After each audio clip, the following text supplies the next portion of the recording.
Bonjour et bienvenue dans Tête à Tête, l'émission d'interview de France 24. Notre invitée aujourd'hui est Simone Eivé Bakbo, c'est la présidente du mouvement des générations capables. Ex-épouse de l'ancien président Laurent Gbagbo, elle avait été arrêtée avec lui lors de la crise de 2011. Elle a ensuite passé 7 ans en prison avant d'être amnistiée par le président Ouattara en 2018. Et il y a 2 ans, elle s'est lancée dans l'arène politique en lançant son propre parti et elle est avec nous depuis Abidjan. Merci beaucoup. Bonjour. Nous sommes à 1 an de l'élection présidentielle en Côte d'Ivoire. Alors, dans les conditions actuelles, est-ce que vous pensez que cette élection sera libre et sera transparente? Dans les conditions actuelles, je suis persuadé, moi, que ces élections-là ne se dérouleront pas bien. Il y a beaucoup de réformes que nous devons obtenir du gouvernement actuel pour assurer le monde entier d'élections libres, transparentes et apaisées dans notre pays. Alors, la commission électorale indépendante a prévu de mener une révision de la liste électorale entre le 30 septembre et le 31 octobre. Est-ce que c'est une bonne chose? Parce que c'est parmi les choses que vous réclamez. Ce n'est pas une bonne chose que nous ayons une révision de la liste en 1 mois. Vous savez, dans la loi ivoirienne, la révision est annuelle. La révision de la liste électorale doit être annuelle. La CEI ne l'a pas fait et maintenant, elle veut imposer une révision en 1 mois. C'est irréaliste, c'est inacceptable. Et c'est pour ça que nous demandons, nous, que cette révision qui va démarrer, qu'elle puisse se dérouler sur plusieurs mois, jusque même en 2025, jusqu'à ce que nous arrivions à 3 mois des élections présidentielles de 2025. Alors, vous avez vécu, évidemment, aux premières loges, la crise post-électorale de 2010-2011, avec son lot de morts et de violences.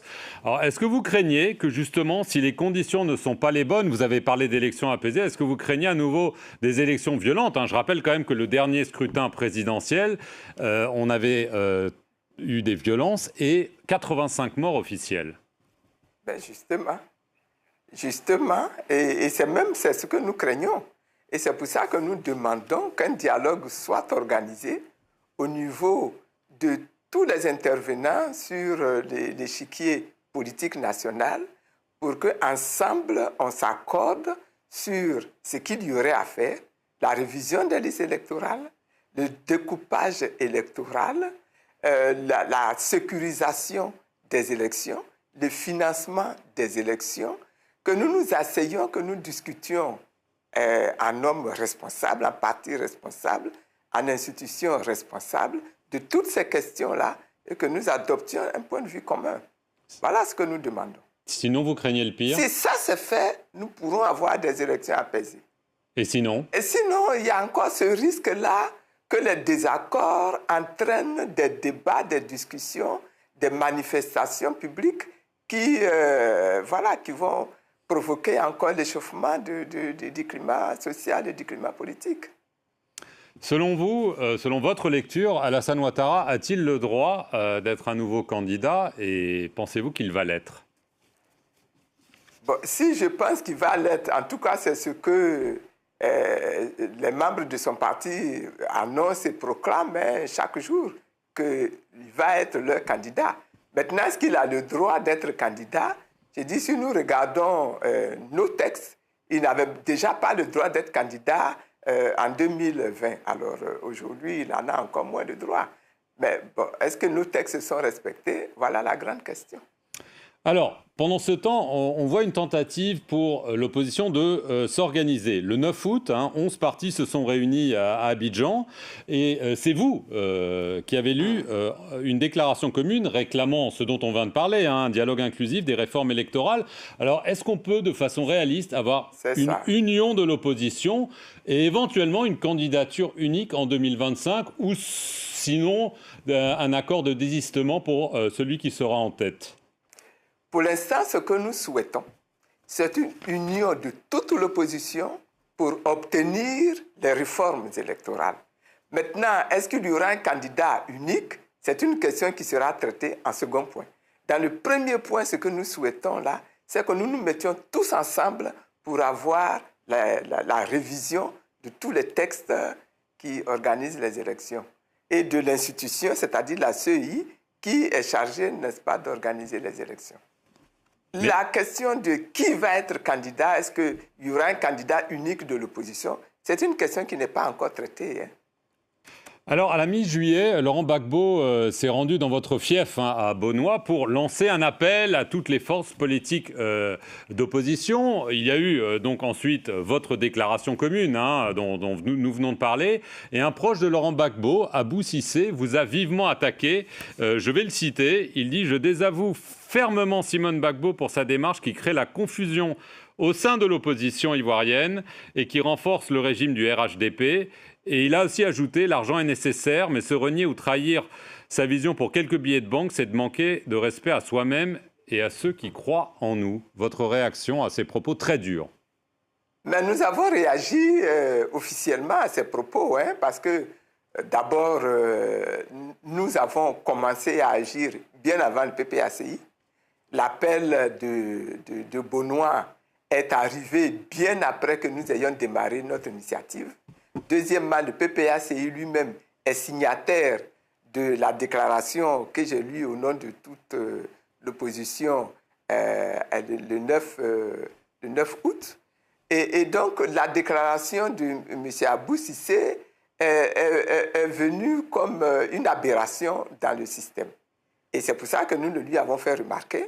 Et il était lui-même assez confus, curieusement, quand on l'a eu au téléphone. Il était assez confus.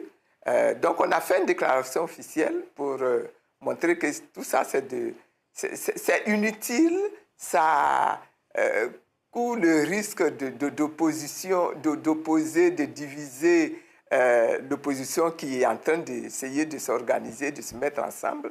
C'est vraiment tout à fait inutile et puis injuste en plus. Est-ce que cela signifie quand même qu'il y a une bataille qui se profile entre vous et Laurent Gbagbo pour le leadership de la gauche ivoirienne? Moi, j'avoue que pour l'instant, je ne pose pas de problème de leadership, surtout pas à l'intérieur de la gauche ivoirienne. Pour moi, le problème que je pose aujourd'hui, c'est que nous nous mettions ensemble pour mettre la pression sur le pouvoir qui est en face de nous, qui est l'adversaire unique aujourd'hui, qui est en face de nous pour obtenir des textes consensuels, une politique, une organisation qui facilite, qui garantisse la sérénité, l'équité pendant ces élections.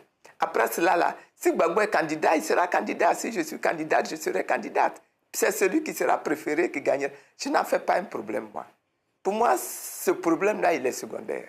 Si en 2025, lors de l'élection, Laurent Gbagbo est devant vous et vous devez vous désister, est-ce que vous seriez prêt à le faire? Et est-ce que vous espéreriez que lui le fasse si vous êtes en tête? J'espérerais qu'il désiste si je suis en tête. Ça, c'est sûr que je l'espère. Qu'il désiste si moi, je suis en tête. Mais comme je l'ai dit, je considère aujourd'hui qu'on n'en est pas encore là, dans ce débat-là. C'est mettre un peu la charrue devant le bœuf pour le moment, pour utiliser une image de chez vous. Évidemment, mais ça signifie quand même clairement que votre décision est prise, vous serez candidate à l'élection présidentielle. C'est ferme et définitif. Je n'ai pas encore dit ça. Je n'ai pas encore dit ça. Nous avons une convention d'ailleurs à fin octobre de mon parti qui va décider qui va être notre candidat. Mais ce qui est sûr, c'est que le MGC aura un candidat. C'est ça qui est sûr. Mais qui sera le candidat? Nous nous accordons encore ces 2 mois-là pour affiner notre réflexion. Mais enfin, c'est un secret de polichinelle. Ce sera vous, Simone Gbagbo. Oh, Marc, ne me fais pas dire ce que je n'ai pas dit. Dernière petite question. On voit un rejet de la France en Afrique de l'Ouest. Bon, il y a eu les coups d'État. D'une certaine façon, il y a eu l'élection au Sénégal. Donc, deux questions très précises. Est-ce que c'est le moment d'abandonner le franc CFA et de fermer la base militaire française en Côte d'Ivoire? Ou en tout cas, si vous êtes élu, est-ce que ce seraient deux décisions que vous prendriez? Vous savez que déjà, en 2010, je souhaitais que nous abandonnions le CFA. Déjà en 2010. Ça fait partie des débats que nous avons eus à cette époque-là. Nous avons organisé des séminaires, des ateliers. Nous avons même discuté à l'époque avec le gouverneur Bani, qui dirigeait la BCEAO, sur cette question-là. Moi, je suis pour que nous abandonnions le CFA. Il est important qu'au niveau de la sous-région, nous ayons une monnaie, mais que ce soit une monnaie entièrement gérée par nous-mêmes et qui n'ait aucune relation avec le CFA. Ça, j'en suis certaine. Les bases militaires, je pense que les Français eux-mêmes ont déjà réglé le problème. Il est normal, il est important que la France n'ait plus d'armée dans nos pays, parce que ça donne le sentiment que la France coloniale veut se perpétuer et veut continuer d'assujettir les pays africains. Et bon, là encore, au plan même technologique, c'est quelque chose d'inutile pour la France elle-même et ça crée des problèmes de mauvais rapports au niveau de l'Afrique. Et je pense qu'on pourrait faire l'économie de ça, des bases militaires.